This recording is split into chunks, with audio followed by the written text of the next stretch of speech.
Have you ever tried to design something with a kid? There's a creative spark there that knows no bounds. Children are whisked away by imagination, leaving a wreckage of grays, glues, and glitter. Take building a sandcastle, for example. What's the first thing that we try building when we're little? A moat, obviously. We try pouring water onto sand, expecting it to rest above the ground. Which doesn't work, if you were curious. Here's another example. Put 5 different colors of carefully isolated paint next to each other, and watch how quickly they morph into one ugly brownish blob. Kids usually take the "and then this happened" approach to storytelling, always adding and adding without pause for reason. But kids aren't stupid, and when they want something, like to play their way, for instance, they will learn fast to make it happen. And Super Mario Maker works as a channel for all of this creative energy. It's a rapid-fire iteration machine that camouflages itself as a video game, deceptively teaching its players about game design. And it very well might be the best example of gamification around, because in typical Nintendo fashion, its philosophies are enforced through playfulness and fun, as opposed to any artificial sense of achievement.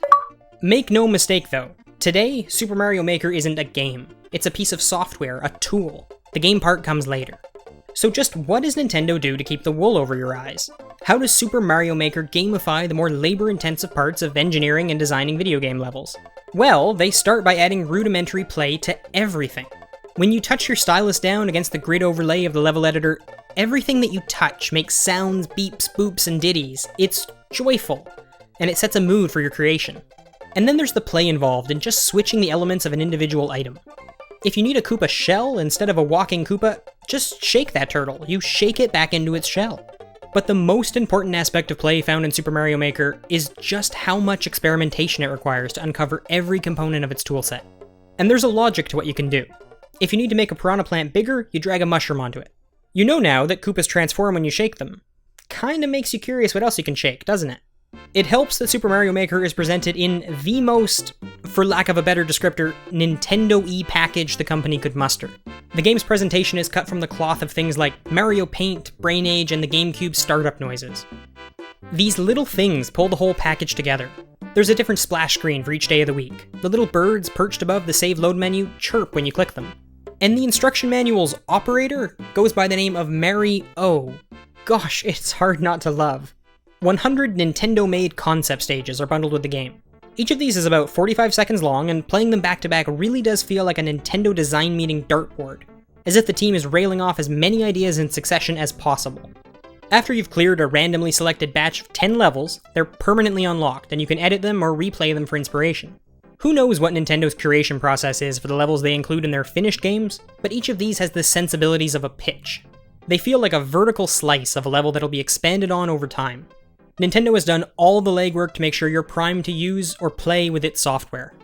So prepared even, that it knows the mistake you're about to make. The first mistake that everyone makes when they go to design something as a kid. Mix absolutely everything together so you can see just how cool it will be. Which doesn't work in level design, if you're still curious.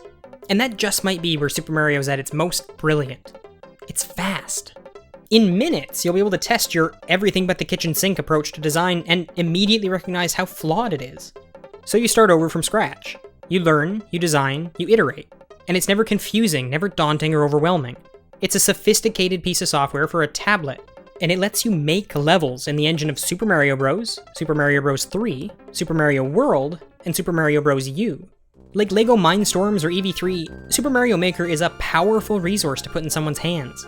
It gives you the keys to the kingdom, shows you around, and most importantly puts your creativity at the center of the process.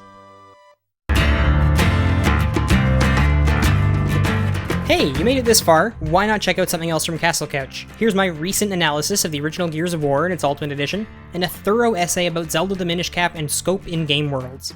Also, if you enjoy our content, please consider giving us a donation. It's our main source of revenue, and we like to take our time with these. And if you can't afford to donate, that's okay, just please take a moment to share this critique with a friend. Remember, keep talking about games, they're the best.